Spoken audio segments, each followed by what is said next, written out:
Hello' everyone, welcome to my another mini blog.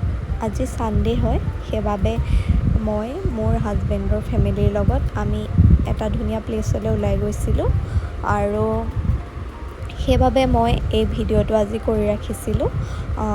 আপোনালোকে যদি ভিডিঅ'টো স্কিপ নকৰাকৈ শেষলৈকে চাই যায় ভালদৰে, তেতিয়া নিশ্চয় গম পাব আমি ক'ত গৈছিলোঁ। হয়, আমি প্ৰথমে যোৰহাটত থকা চুকাফা সম্বন্ধ ক্ষেত্ৰলৈ বুলি ওলাই গৈছিলোঁ আৰু যেতিয়া আমি চুকাফা ক্ষেত্ৰ পাইছিলোঁগৈ, তেতিয়া আমি যেতিয়া সোমাই ভিতৰলৈ গৈছিলোঁ, তাৰ যিটো মানে এটা ধুনীয়া পৰিৱেশ দেখিলোঁ নহয়, আপোনালোকে ভিডিঅ'টো চালে নিশ্চয় দেখা পাইছেই কিমান ধুনীয়া। চাওকচোন চাৰিওফালৰ পৰিৱেশটো, সঁচাকৈয়ে দেই ক'ব লাগিব, ইমান এটা ধুনীয়া পৰিৱেশো মানে ইয়াত যে আছে। আৰু আপোনালোকো ইয়াত আহিবচোন, সকলো খুব ভাল পাব জানেনে, খুব এনজয় কৰিব। আৰু এয়া দেখিছেনে, এটা ধুনীয়া ডাঙৰ পুখুৰীও দেখিছোঁ, য'ত নেকি ব'টিঙৰ সুবিধাখিনি ইয়াত ৰখা হৈছে। আপোনালোকেও কেতিয়াবা ইয়াত আহিলে তেতিয়া ব'টিঙৰ সুবিধাখিনিও পাব দেই। আৰু কিন্তু আমি সেইদিনাখন ব'টিং কৰা নাছিলোঁ বাৰু। আৰু সেইদিনাখন আমি যেতিয়া ভিতৰত গৈছিলোঁ, আমি তেতিয়া ভাবিলোঁ যে প্ৰথমতে আমি চাৰিওফালটো অলপ ফুৰি লওঁ। সেইবাবে আমি অলপ ভিতৰলৈ গৈছিলোঁ। ভিতৰলৈ এনেকৈ সোমাই গৈ আমি ধুনীয়াকৈ ফটো চটো মাৰিলোঁ, এনেকৈ ভিডিঅ' কেইটামানো বনাইছিলোঁ তাত। আৰু প্ৰথমতে আমি এনেকৈ সোমাই গৈ থাকোঁতে এটা ধুনীয়া জেগা দেখিছিলোঁ, য'ত নেকি স্বৰ্গদেউ চাওলুং চুকাফাৰ স্মৃতিস্বৰূপে তেওঁৰ মূৰ্তিভাগ প্ৰতিষ্ঠা কৰা হৈছে। আৰু দেখিছেনে, কিছুমান মানুহে তেওঁৰ মূৰ্তিভাগত গৈ ফটো তুলি আছিলে। আৰু আমি এইদৰে সেইখিনি উপভোগ কৰাৰ পিছত আমি প্ৰথমতে ভাবিলোঁ যে এতিয়া আমি মিউজিয়ামটো চাই আহোঁ। সেইবাবে আমি মিউজিয়ামলৈ বুলি গৈ আছিলোঁ। আৰু এয়া দেখিছেনে, মিউজিয়ামৰ চাৰিওফালৰ পৰিৱেশটো কি ধুনীয়া আছিলে। আৰু এয়া চাৰিওফালৰ যিখিনি সৰু সৰু গছ গছনি আছিলে নহয়, তাত কিছুমান ফলৰ গছো আছিলে জানেনে। আৰু মানে এনেকুৱা কিছুমান ফল আছিলে যিবোৰ সৰু সৰু গছতে মানে লাগি আছিলে, সেইবোৰ যে দেখি ইমান ভাল লাগিছিলে নহয়। আৰু ইয়াত দেখিছেনে, সৰু সৰু ল'ৰা ছোৱালীক কিছুমান খেলনা সঁজুলিও ইয়াত ব্যৱস্থা কৰা হৈছে। আৰু আপোনালোকৰ যদি ল'ৰা ছোৱালী আছে কোনোবা, তেতিয়া ইয়াত নিশ্চয় লৈ আহিব আৰু তাহাঁতি খুব এনজয় কৰিব পাৰিব আৰু খুব নজনা কথাও জানিব পাৰিব ইয়াত। আমিও এনেদৰে মিউজিয়ামটোৰ ভিতৰলৈ সোমাই গৈছিলোঁ আৰু আমাক ভিতৰত মানে মোবাইল এলাউ কৰিব দিয়া নাছিলে বাবে আমি অফ কৰিছিলোঁ। আৰু ইয়াৰ পিছত আমি মিউজিয়ামটো পৰ্যবেক্ষণ কৰি আহি আমি তাত থকা জুইখন নামৰ ৰেষ্টুৰেণ্টখনত আমি লাঞ্চটো কৰিছিলোঁ। সেইখনো ক'ব লাগিব বহুত ধুনীয়া এখন ৰেষ্টুৰেণ্ট আছিলে, খানাটো মানে বহুত ভাল দিছিলে। আপোনালোকে ইয়াত আহিলে সেই ৰেষ্টুৰেণ্টখনত কিবা এটা নহয় কিবা এটা খাবলৈ নাপাহৰিব। আৰু ইয়াৰ পিছত আমি তাৰ পৰা ওলাই আহি যোৰহাট নিমাতী ঘাটত থকা ব্ৰহ্মপুত্ৰৰ পাৰলৈ বুলি গৈছিলোঁ। আৰু এনেদৰে আমি সন্ধিয়াৰ সময়কণ তাতে পাৰ কৰিছিলোঁ।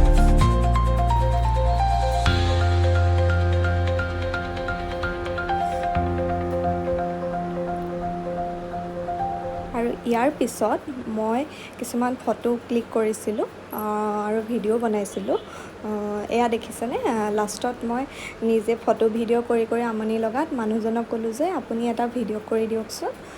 সেইবাবে মই আৰু মোৰ ননদজনী ব্ৰহ্মপুত্ৰ এনেকৈ ছাইডলৈ এনেকৈ অলপ তললৈ নামি গৈছিলোঁ আৰু পিছফালৰ পৰা মোৰ হাজবেণ্ডে এইটো ভিডিঅ' কৰি আছিলে। আৰু এনেদৰে আমি সেইদিনটো সঁচাকৈ বহুত ভাল লাগিলে, মানে বহুত ভাল এটা ফিল লৈ আহিলোঁ।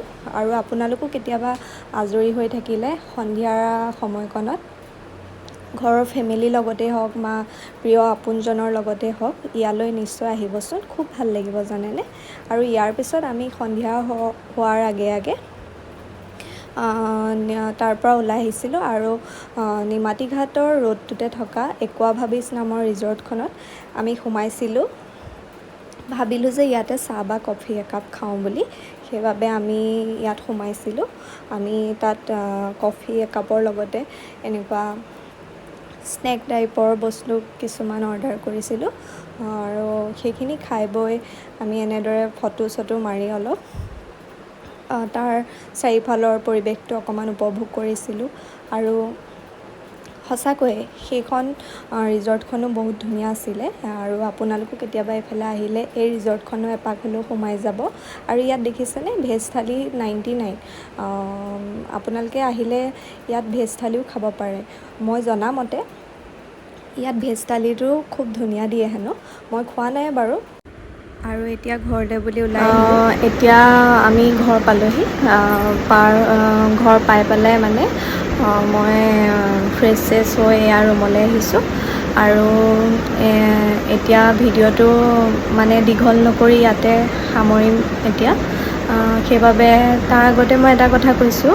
সঁচাকৈ ফেমিলিৰ লগত কেতিয়াবা টাইম স্পেণ্ড কৰিলে সঁচাকৈ বহুত ভাল লাগে ঠিক তেনেদৰে আজি মোৰো মানে বিশেষকৈ তেনেকুৱাই লাগিলে ভাল লাগিলে আপোনালোকো কেতিয়াবা যাবচোন নিজৰ ফেমিলিৰ লগত কেতিয়াবা বন্ধ চন্ধ বা ছানডে থাকিলে এনেকৈ ওলাই মেলি খুব ভাল লাগে জানেনে আৰু মোৰ যে আজি বহুত ভাল লাগি আহিলে আৰু খুব ভাগৰো লাগিছে বাৰু এতিয়া সময় হৈছে 8:30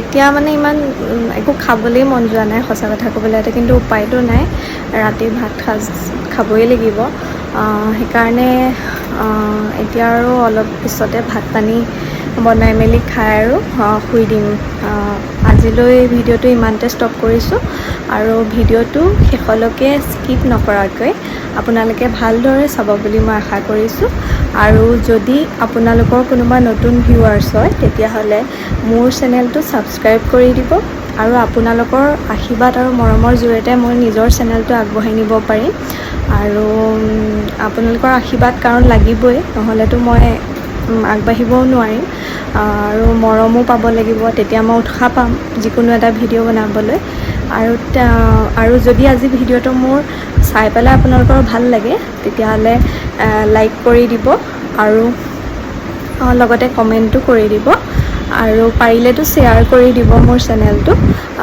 ঠিক আছে আজিলৈ বাই বাই গুড নাইট